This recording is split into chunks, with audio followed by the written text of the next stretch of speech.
Le président mexicain Andrés Manuel López Obrador a organisé dimanche dernier un référendum national pour poser au pays une question plutôt étrange.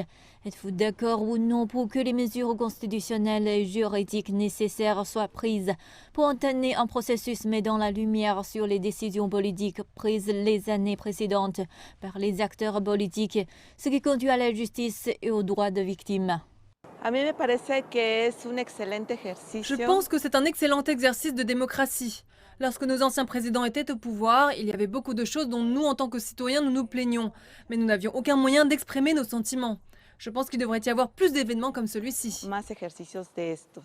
Pour que le vote devienne constitutionnellement valide, 40% de l'électorat, soit plus de 30 millions de personnes, devaient participer. Or, cela ne s'est pas produit. En fait, selon les premiers rapports, seuls 7% ont participé. Cependant, l'écrasante majorité, environ 93%, a voté oui en réponse à la question d'AMLO. Se debió haber hecho esta consulta el mismo día. Ce référendum aurait dû avoir lieu dans le cadre des élections de mi-mandat de juin, mais l'opposition ne voulait pas que le résultat du vote soit valide. Les actions de l'Institut national électoral ont montré qu'il est contre la démocratie.